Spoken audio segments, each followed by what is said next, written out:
Bezrat Hashem, en Dvar Torah pour la paracha de Vaetchanan. Vaetchanan el Adonai Baetaï est mort, et Moshe Rabbeinu y prie Hashem, et il lui demande, Berana ver'e, laissez-moi passer et voir, et Haaretz Tova, cette terre de bonté, cette terre d'abondance. Même un jour, dit Moshe Rabbeinu. Dit Rashi, le premier Rashi, Vaetchanan. Le mot Vaetchanan, en valeur numérique, il fait 515. Pour dire que Moshe Rabbeinu a prié 515 prières pour rentrer en Israël et pouvoir mettre le pied sur la terre d'Israël.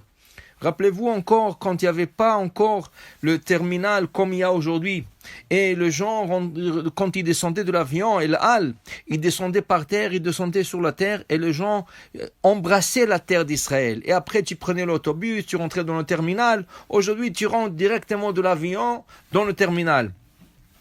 Exactement, qu'est-ce que Moshe Rabbeinu voulait? Il voulait passer, dit le Midrash, un jour. Il voulait embrasser la terre d'Israël. Il voulait faire une bracha sur un fruit de Eretz Israël. Et Berana ve'et Haaretz Tova. 515 prières. Et qu'est-ce qu'il a répondu à la fin par Hachem? Rav lach, arrête là. Je ne veux plus t'entendre. Si tu pries encore une prière, tu dois passer.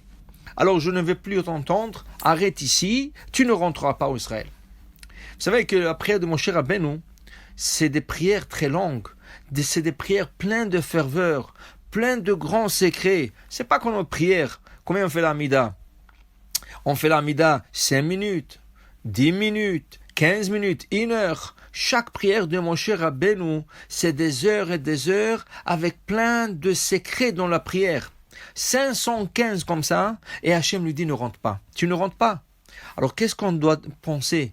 Qu'est-ce qu'on doit déduire? Que Hasve Shalom, les 515 prières, ces extraordinaires prières, n'ont pas été exaucées, n'ont pas été répondues?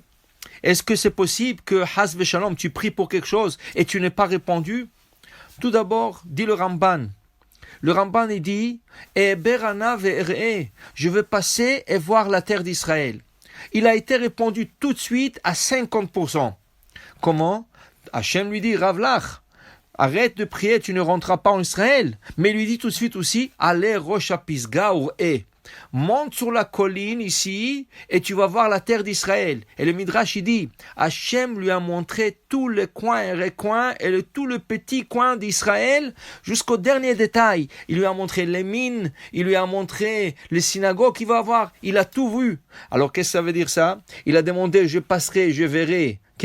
Et je profitera, il n'a pas profité, tu n'as pas profité, mais tu es passé, tu as vu, déjà 50% de ta prière a été exaucée. Qui veut dire, nous enseigne le Ramban, sache que depuis le départ, dès que tu commences à faire la première prière pour quelque chose que tu as besoin, la parnassa, la santé, n'importe quoi, 50% tu l'as dans la poche. Après, les autres 50, ça demande plus de ferveur, ça demande plus des efforts. Alors maintenant, qu'est-ce qui est arrivé avec les 515 prières de Moshe Rabbeinu? On explique à propos du Chazon Ish. Chazon Ish était un grand rave en Eretz Israël, il y a 60 ans à peu près. Et le Chazon Ish disait qu'en Russie, il y avait beaucoup d'enfants et des garçons, petits garçons juifs qui ont été kidnappés et pris à l'armée russe. On les appelle cantonistes. Et ces cantonistes, le maire, quand elles ont appris que leur fils a été kidnappé, c'est pas une, c'est pas deux, c'est pas 100, c'est pas 1000, c'est des milliers de mères comme ça, elle pleurait jour et nuit, elle faisait des téhilim, elle faisait des prières. Tout d'abord, que son fils reste vivant dans cette guerre, c'était à l'époque de la Première Guerre mondiale. Deuxièmement, que son fils puisse rester juif, car dans ces endroits-là, il leur donnait pas kasher, il leur donnait pas observer les Shabbats, ni les fêtes. Et malheureusement, plusieurs milliers de ces juifs ont eu le mode de vie d'un goy, et ils savaient à la fin même pas qu'ils sont juifs. Dit le Chazon Ish, toutes les larmes de ces mères qui pleuraient jour et nuit pour leurs enfants qui restent juifs, qui restent vivants, vous croyez qu'ils partaient en vain? Non. Disait le Chazon Ish une prédiction. Un jour, la muraille de la Russie va tomber. Il y aura beaucoup de Russes qui vont rentrer en Israël et ils vont tourner juifs, ils vont se circoncire, ils vont étudier la Torah. 1 million de Russes sont rentrés en Israël, comme a prédit le Chazon Ish. C'est sûr qu'il y avait parmi eux qui n'étaient pas juifs, mais il y avait beaucoup de juifs aussi. Pourquoi? une prière ne va pas en vain. Dit le Chazon Ish, une prière qui ne sert pas pour un juif, elle servira pour un autre. Les prières de ces mères qui ont pleuré Hachem et jour et nuit que leur fils reste vivant et qui reste juif, malgré qu'ils n'ont pas peut-être servi pour leurs enfants, ça a servi pour deux autres enfants juifs ou peut-être pour leurs petits-enfants. C'est la même chose qu'Avraham, dit le Chazon Ish. Il a prié pour Sodome.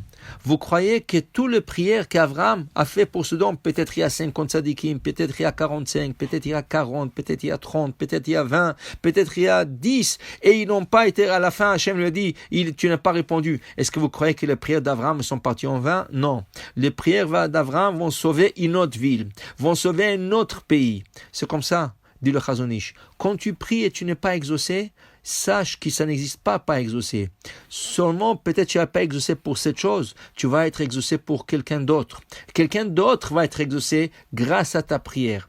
Et même toi-même, tu peux être exaucé. Voilà, qu'est-ce qu'Hachem dit. Si tu ajoutes une prière de plus, tu as prié 515 prières, si tu aurais fait 516, mon chien aurait été répondu. Pour te dire, chaque chose, elle a son prix. Quand tu veux acheter des pommes, c'est quoi? 99 sous la livre.